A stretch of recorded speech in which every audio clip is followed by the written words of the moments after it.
Hi there, welcome.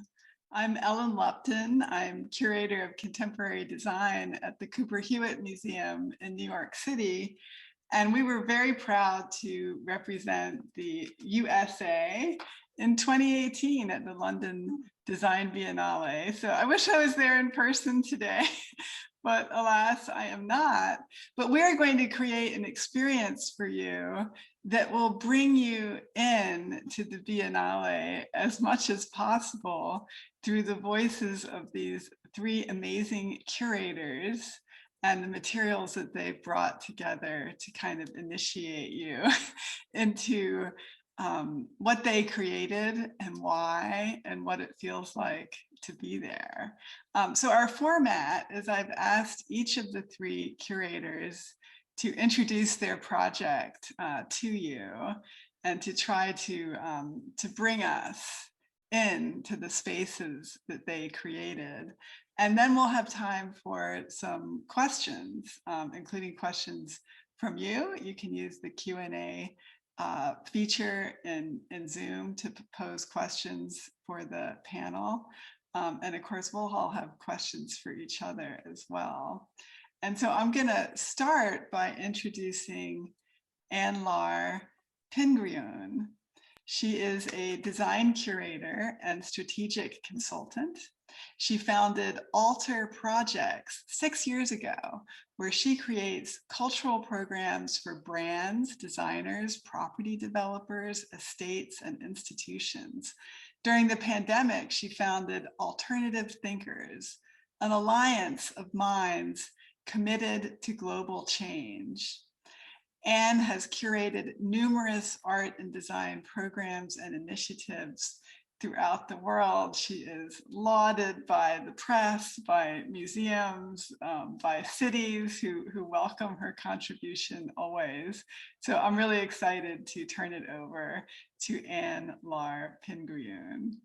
Oh, thank you so much, Ellen. I'm super thrilled to be here with you guys today, and even more thrilled to talk to you about Metronome, because it's been a labor of love of over 2 years. So that's what we were all saying before, but to be here at the Biennale, I think this June is close to a miracle, and it's thrilling that we're all here together and be able to showcase culture and all our installations. So a little bit about the Metronome. I mean, it's an audio olfactory installation that revives forgotten memories to really kind of instill in a calm and soothe the senses of the visitors. And you know, when we received the theme from S. Devlin and all about resonance, for me, resonance had to be very personal, because, you know, how can you go out in the world and change the world if you're not, if you're not aligned with yourself and if you're not in sync? So I wanted to kind of make it quite emotional and bring some of the emotions forward. And you know, thinking about that, and that's the little mood board that you see here that I gave the guys. But you know. I thought about Marcel Proust and In Search of Lost Time. And in the book, you have, you know, this man like eating this French cake, the Madeleine, and through the smell and the taste, suddenly he's brought back to, you know, childhood memories and so on. And I thought, you know, wouldn't that be interesting to design the 21st century version of that Madeleine, you know? And for me, the only people that could do that are these incredible team of people based in Paris, and they're called Server & Co, who are a design studio. And the team behind it are Sébastien Server, who's the founder and designer, Candido de Barros, who's an amazing designer, and Grégory Sidoine, who's the person who is in charge of the development. And all of them together, you know, I think created this really interesting centerpiece for this installation. If you want to go to these other slides, you see some of the sketches, you know, because there's been obviously a lot of developments, and with any, you know, design that look very simple, you have a lot of prototyping and a lot of engineering behind it. So you can see, you know, the design here, they've taken this infinity shape, which with the pendulum obviously, you know, takes you to this other space, you know, what's you kind of lose this notion of time and space, and just by looking at it. And then the whole purpose is really for your mind to kind of focus on that object, to then for your mind to kind of relax in terms of idea, and then for all the other senses, whether it's smell or audio, to kind of tune in. And in terms of a sense, these guys actually designed the sense themselves, but they didn't want it to be an obvious one. They didn't want, you know, people to say this is ginger, this is blah, blah, blah. They wanted it to be much more mysterious, a bit of more of an allegory of a UFO type of sense for people to, again, whatever resonated with them at that specific time. So someone might say, you know what, it reminds me of my grandmother's house. Somebody else might say, you know what, it reminds me of my boyfriend's pullover, you know, and so everybody will have something that resonates with them. And like you can see actually on that image, what they've developed is for this little cartridge that stays in the middle of the pendulum. So when the pendulum starts moving, the scent is being diffused, which is very obviously innovative and kind of different from what we've seen so far, which is really interesting. And then, so that's obviously, and actually that's that perfect slide, with the help of Steve Lastro, who's I've been collaborating with for quite a few years in terms of, well, tech experience. And, you know, anything to do with technology is paramount in design, but also you don't want to ruin the whole thing. So having somebody who understands what the designer wants is key. And we've been very lucky with him. And he brought Kurator, who are these tiny little speakers you can hear, let's see here, they're literally like, you know, as big as a finger. So completely disappear in the room, but also create these really interesting, beautiful sounds. And we also worked with Mood Sonic, who created this 30-minute long soundscape. And basically the sound is you know, the low vibration really kind of works with the metronome. So it's this kind of back and forth and motion. And then the higher ones are ASMR. So ASMR is autonomous sensory meridian response. And basically it's all these little noise that, you know, can trigger some sort of chill and bring some sort of emotion as well. So some of them are like water dripping or somebody whispering or something like that. And all of that together, and that's what's interesting in this, in what we've created, is no one's the star of the show. You know, no one can work without the other one, and everyone's being created in resonance with the other. So basically, you know, the soundscape has been created based on what Server & Co.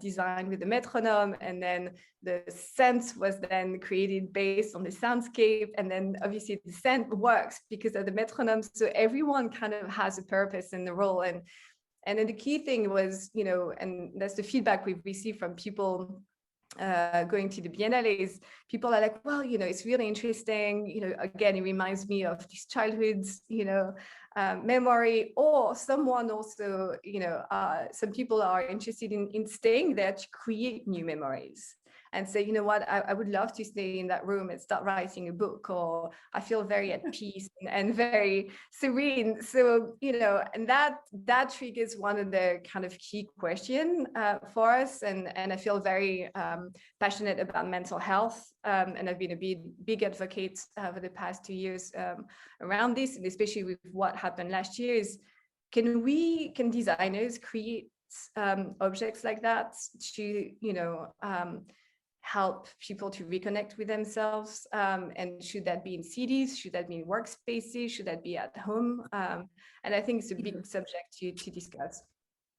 So that's us. It's beautiful. Thank you. Thank you. And next, we're going to hear about Keng-Ming Liu's incredible installation. Kang founded BITO in 2012. As a creative director, illustrator, and designer, he uses mixed media to put together information so that it's dynamic and innovative and literally moves us, right? His film Taipei in Motion resonates the participatory energy of both the city and the experience of sports. He has lived and worked in New York, as well as in Taipei, where he is broadcasting live from today. So welcome, Kang. Hello, this is Ken. This is Hello from Taipei. And I'm the curator of Taiwan Pavilion. And our theme is called Symphony. What's a symphony is swing plus symphony. So in the resonant sounds, symphony is created continuous swing of the metronome pendulum and symbolizing the search all for the symphonic resonance of individual and the group, Taiwan to the world. And we found that the essence phase is three parts. It's the repeat actions and the unwavering phase and the inner substances. I grew up in Taipei and I visit temple every day. And in my childhood, even today, I regularly visit the temple to pray, and I have prayed a lot during the COVID-19 pandemic. And Taiwanese people pray for everything from their school tests, or their love, or their interview as well. So I feel like Taiwanese culture is rooted in temple. That's why I put this, I start my team to do some research all around Taiwan to discover the temple for the inspirations. So you can see those details. It's really beautiful lanterns. And it's almost takes 6 months, travel 20 city town in Taiwan, and the film nearly 50 temples. And when you walk into our Taiwan pavilion, the first thing you will see is the lanterns.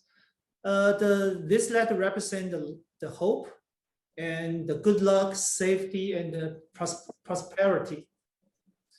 And the second one is you will see the metronomes. Yeah, same as we have the same idea with the end. We designed this metronome. You will see the metronome. And this metronome, the shape, you will see the shape is inspired the praying hand. It's like this praying hand. When you do the pray, it's look like this. You will see the praying hand. And the pendulum inspired by the incense in the temple. And the red LED lights represent the burning incense. And the swing of the light symbolize the hope for the future. Also, from the top view, you will see this is the round sky and the square earth.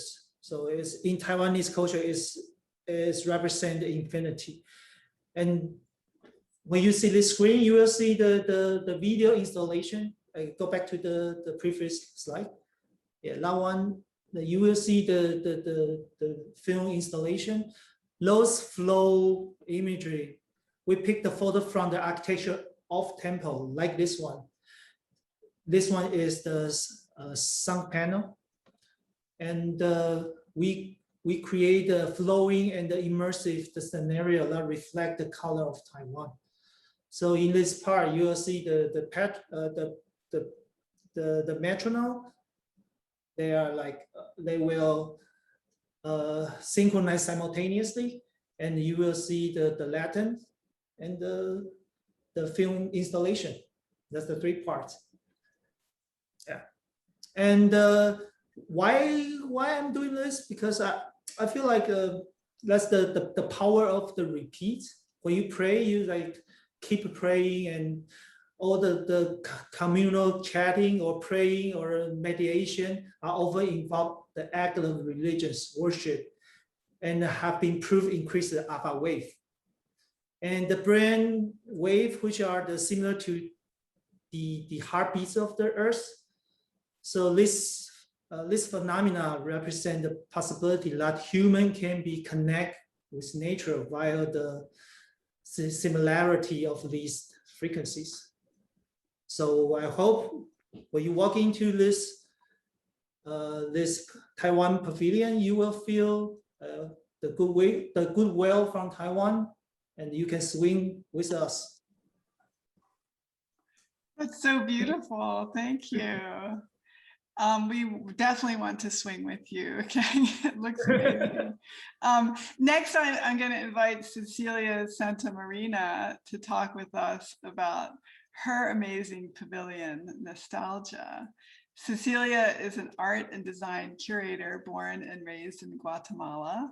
She has a background in independent film. In 2014, she moved to London as cultural attaché ad honorem for the Guatemalan embassy in the UK. She interweaves fine arts and design in her curatorial projects, as you will see in her astonishing installation for the London Design Biennale. Welcome, Cecilia. Oh, thank you so much, Ellen. It's a pleasure to meet you again, even though from the distance. Here you can see the picture of our installation. It is really, it's been a great journey since we decided to work together with Maria de la Diaz and bring to life her design. So I want to tell a little tale so it's easier for me to share what about nostalgia, how did we get here. So what you're looking at now are 1 meter and 50 centimeters rain sticks. So they're enlarged from the ones we usually might see. Each one of them is full with sound. So what we do is we invite people to come and play with these 4 sections of a dozen rain sticks each. But I'll go back a little bit and remind the inspiration for Maria and what really moved me to develop this project in particular. She just remembers how she was moved by a simple rain stick as a kid, and she can never forget the sound and the soothing. And you can see here some of the ladies making those rain sticks in Guatemala. So she decided that why not share this with more people, making it like a huge installation that people can come and create the sound in a collaborative way. And then that's the genesis of it is to help the visitors remember about maybe one experience of them with the sound of water in nature. And then co-creating this sound, we developed an idea to invite Mr. Joaquin Orellana, which is a really great musician, composer, and instrument inventor from Guatemala. And he decided to join us. So now the installation is composed of his composition, is a 7-minute long contemporary, great composition, specially made for the installation. And it's there for people to listen to, but also to join him and his musicians while making the sound of water. And also there's a video that shows how this music was made. Now in these pictures that we are sharing, you can see the women and kids from different villages in Guatemala who are being trained as the social projection or social outreach of our project to help bring awareness on reforestation and perhaps using bamboo as a great source of green barriers in different places where water needs to be protected in a more fast way, but also for people to enjoy as well the material itself, to let it grow older and then know what to do kind of with this material to also improve their economic situation. So this is one of the social outreaches of the project, and there's another one that's going to happen in London. I'm going to tell you later. But right now, when you come to our installation, you're invited to, in the first place, just to relax. I've seen that people enters in a moment of, wow, this is relaxing. And I think that's one of the parts, one of the facets of water, let's say, as a as a movement and as a whole like being. And then they're invited to play and to swing these huge rain sticks. And then they discover how they are blending with the composition of Mr. Orellana. And then there's this window to his studio. So what happens is we're doing everything with acoustic sound, and everything is man-made. So we're using only things that Joaquin has invented for his instruments to resemble the sound of nature. But if you come, you really think that there's the cicadas or the crickets. It's all like a humid environment. And the idea is to really all be aware of how we are all the water, and water is us in a sense. And all together is the only way to really care for this vital resource. And that's the idea. It's just a play, a memory, and taking action towards the caring of water itself. Wow, such a beautiful project. And you really helped me to imagine it, but I'm dying to actually hear something. Do you have a way to show us what a rain stick is and what it sounds like? Yes, I would like if possible, for Elisa to share a super mini video we have so you can listen to the music. And then I'll show you what you would do if you were in the room. Is that okay? Oh yeah, that's a great idea. Let's do that. Mini video there.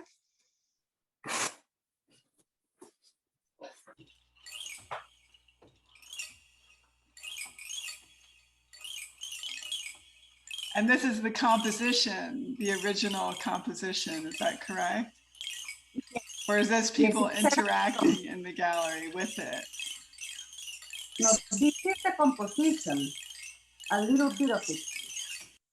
It's beautiful. It's so interesting because I was trying to imagine in my mind what it would sound like, and then to actually hear it.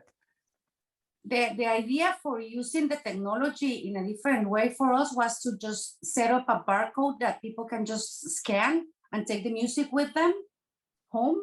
And also you all can do that if you just write to the website to us. We want to share the music with everybody. So Nostalgia 2020, that's it. And then you write to us and you'll get them the download. And here is the prototype. Wow.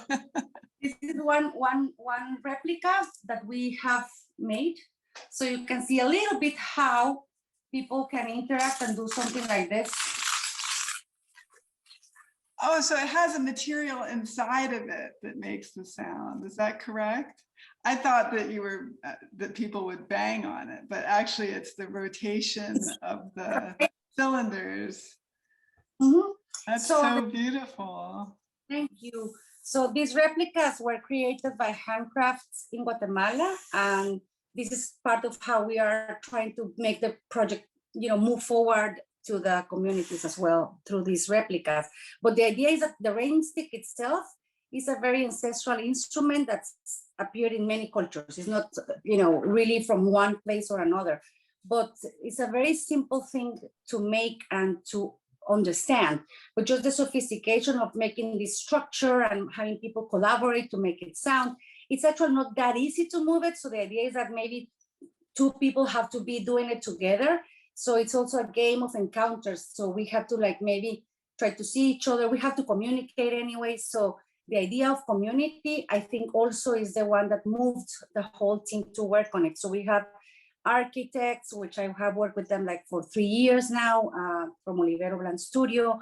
We have the Colectivo Orellana, who had to, endure all the COVID regulations to be able to work. The master is 90 years old, and he's happy to advise everybody that he's that age, and he's super, super sporty. But we did have to take in consideration all the pandemic situation to be able to make the project work. And we also have a great team of communicators and technicians to just, use technology in this very simple way, but that makes the project go home with everybody in a way. And that emphasizes nature, right? The technology is in the background and nature is really in the foreground. Keng, I would love to hear what your installation sounds like too, and get a sense of moving around through it. Thank you. Play the video. Thanks.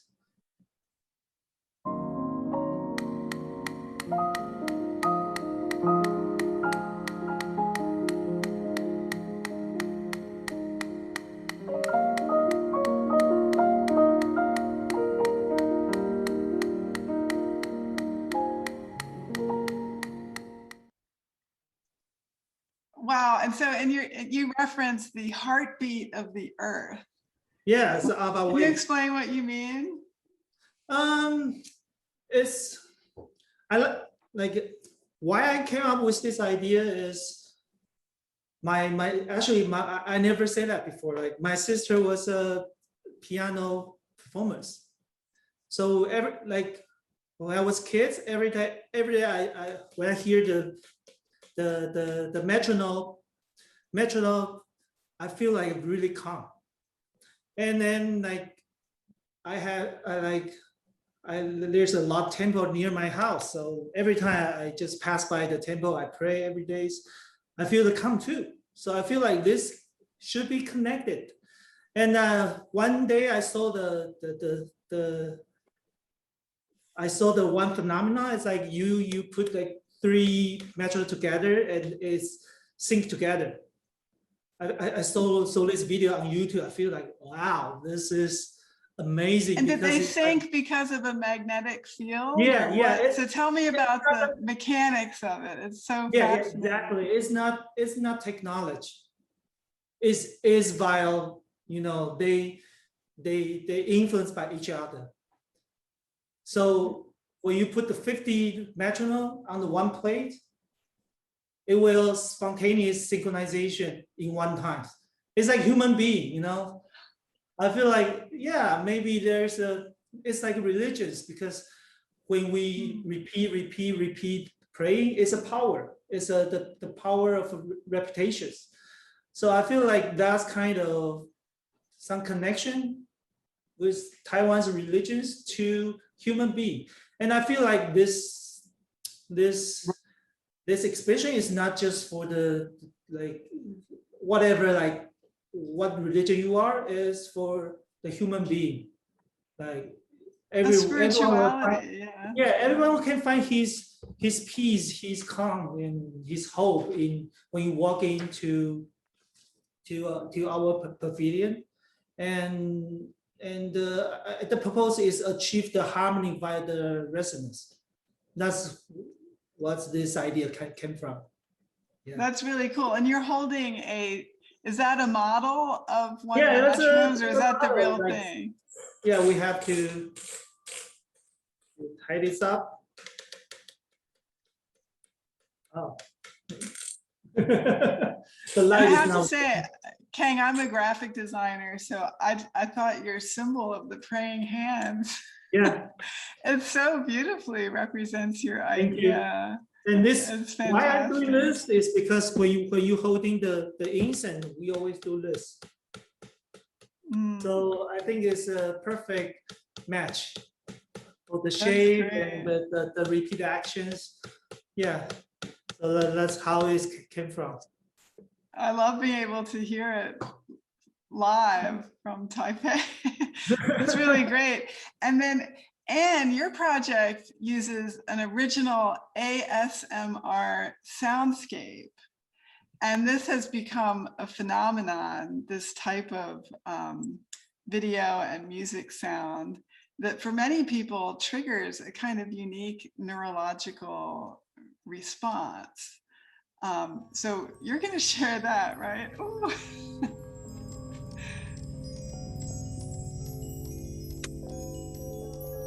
If you can hear more the high pitch through the laptop, but when you're in the room, you hear the very low bass notes as well. Yeah, I have headsets on so that I can really maximize my ASMR reaction today. So if anybody has headsets, it is really an incredible experience. And what are some of the ingredients that the sound designers use to build this soundscape? Like, what are we listening to? Well, it's really interesting. So ASMR is something I've been interested in for quite a few years, and I did a project actually with a brand 4 years ago about it. And at that time, and it's still kind of the same, really. It's starting to kind of become a bit more mainstream, but ASMR is still like these really odd videos of people whispering on YouTube.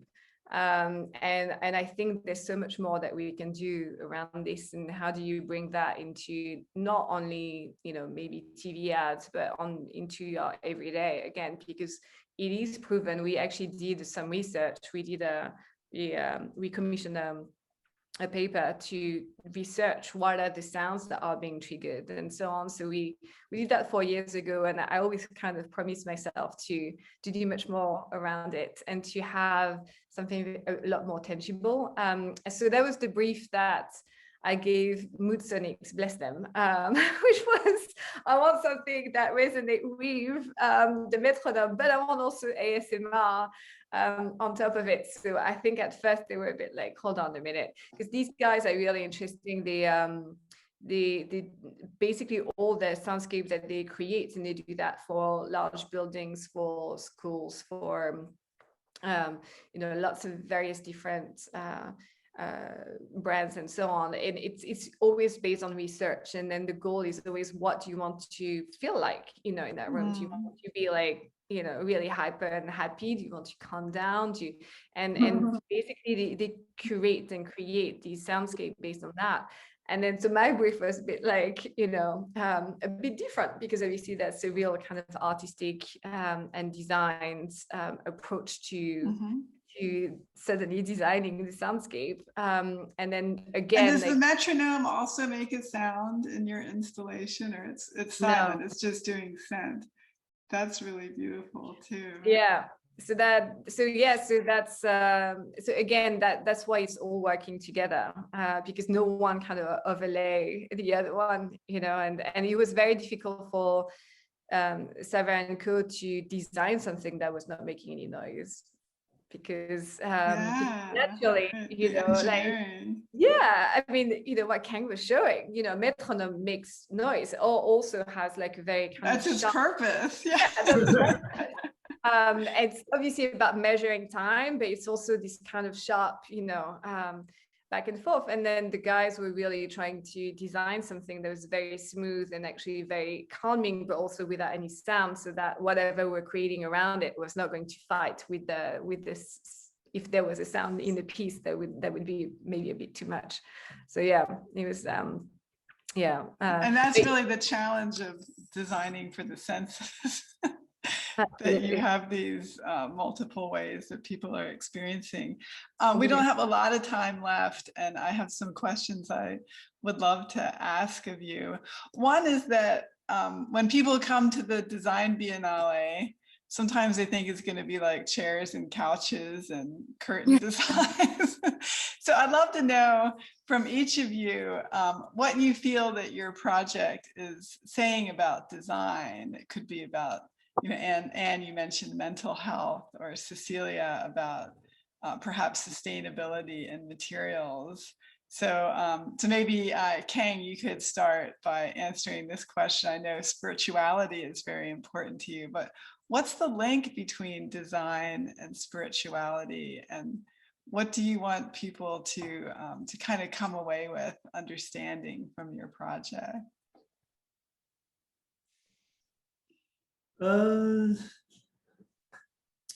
For me, design is make for this design. I want make the tangible hope. You know, so I wish like we hope to bring a peace to everyone and goodwill to everyone's mind through the exhibitions. And no matter what the religion you believe in, the idea of swiftly applies not just religions, but also everything in our daily life. And it's referred to each individual power to create change, but also implies that people can conquer the COVID pandemic by working together. That's what I hope. Yeah. Thank you. And Cecilia, do you want to tell us what's the design message of your project? Yes, of course. From a few years now, I think that design has to also be like focused on the whole experience.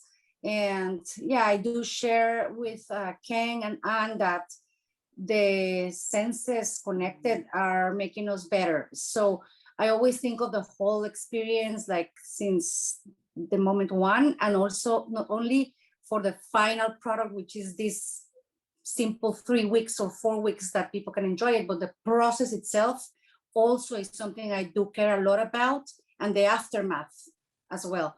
So this is what design should kind of, you know, be thinking about, the whole as a more holistic approach, because the impact that it has, it goes away from the product itself or the message, or I do think that. And in the Biennale, we do live it that way. I think when you go in, you see the most incredible and most out there minds putting their best ideas together.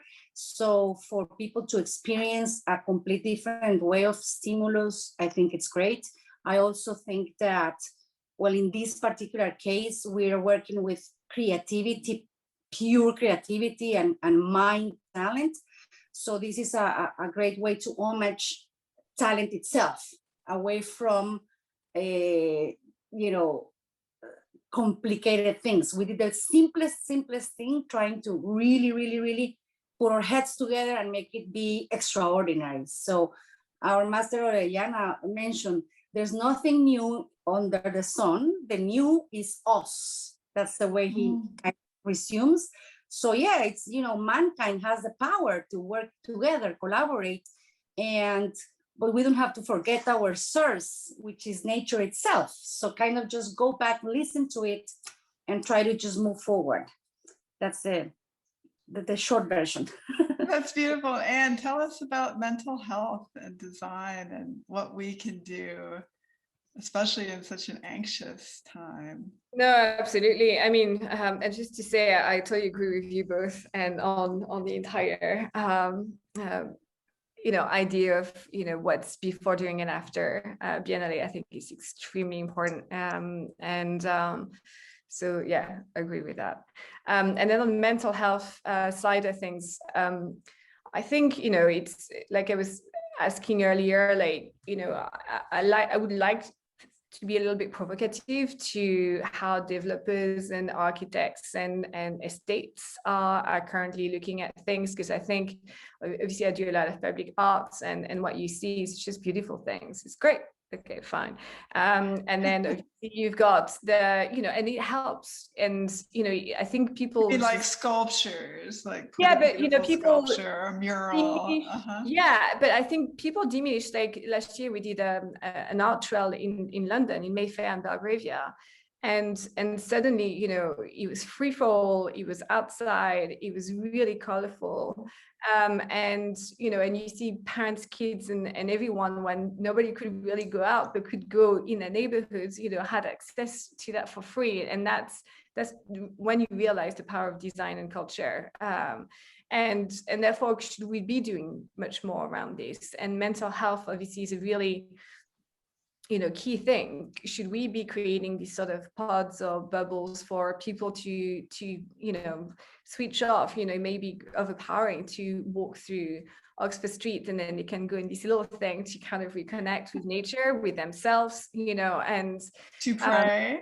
To pray, absolutely. But in, you know, in something at work, you know, and I think so far things have been, and I'm not saying it doesn't exist, far from it, but I think it would be great to see even more of it. And I think last year triggered a lot of questions, and you see the new generation of architects, and there's a lot of, I think, passion and hopefully, you know, new ideas coming out soon. But that's what I think we wanted to provoke and push in terms of narrative with our piece, and can we help, can designers help to find solutions and have tools to help ourselves reconnect with who we are. That's beautiful, thanks. So my last question is about the theme of today's session, which is design for the senses, which is a really challenging field, because we're trying to bring together a lot more dimensions than designers typically focus on, although all design is sensory. And I was curious, Kang, with your project, you're referencing incense, Yeah. and yet you chose not to include scent. And I'm curious about that. Is there a way that you want to have people remember a scent, remember what it's like? I really want it, but I feel like you can imagine that. Like when you see this, you can imagine the scent. So I keep it a little bit simple. Yeah, I don't want to put too much information on it. So because this is, I really want to you focus on the you can hear this sound. You can hear simultaneous sing together, and you can hear the hope.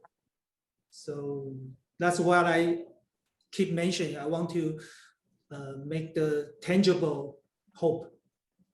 Tangible hope. That's beautiful. Yeah. And Cecilia, is there any scent in your project? I know the materials have a scent. Yes, well, the building has a scent. You know, Somerset House has a historical feel to it. Yes, I think that the truth is we kept it. If you see, it's everything very monochromatic, and we're just playing with light and it's a sensation. And this sensation. And you have tactility of actually touching the exactly. So we always, I always try to think of inclusivity as well, which we didn't mention, but I think all of these installations are really friendly to everybody, and that's important. So we do think that there should be something for everybody. Yeah, something that you can hear, something that you can see, something that you can touch, and more importantly, something that you can perceive.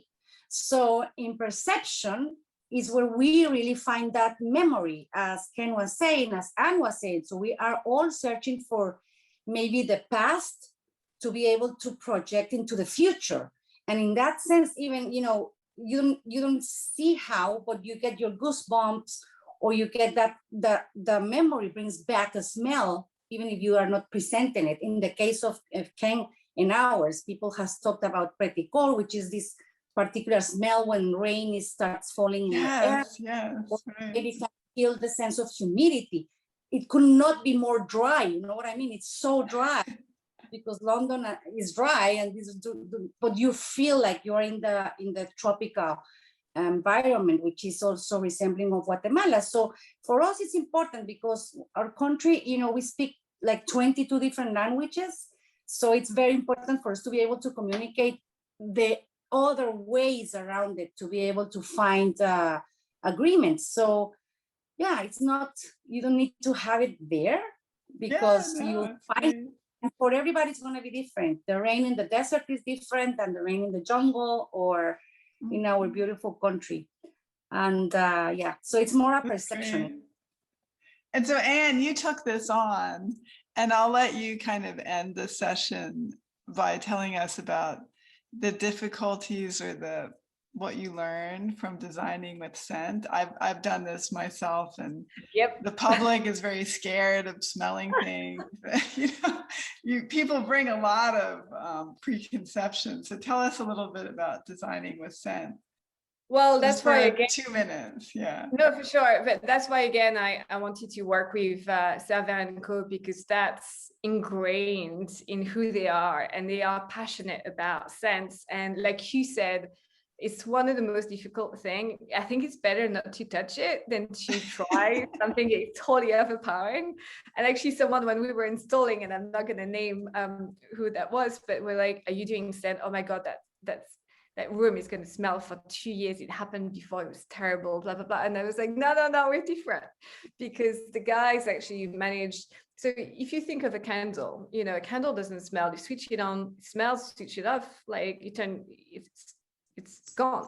And it's exactly the same principle with a metronome. So when the metronome is activated, because the beads and the cartridge, you know, catch the wind, then you smell, you know, the scent. But the moment you stop it, stops. So it's a very kind of, again, personal and you know, and actually intimate kind of experience around scent versus like something being sprayed at you, or, you know, something just, or you have to put your nose, obviously with COVID, nobody wants to do that, you know, through something. And so there's, you know, I think they completely nailed it. And that's what these guys are absolutely amazing for. They are great in terms of rethinking the way that, you know, you smell scent, or in that sense also like fragrance or whatever. So they completely innovated in that sphere.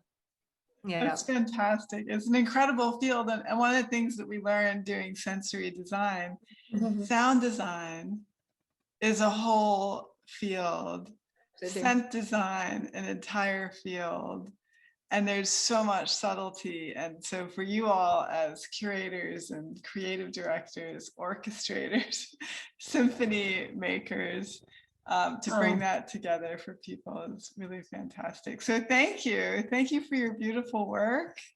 Thank you, London Design Biennale, for another really cool year at the Somerset House. It looks fantastic. Sure. Thanks. Thank you. Beautiful. Bye-bye. Bye. Thank you. Bye.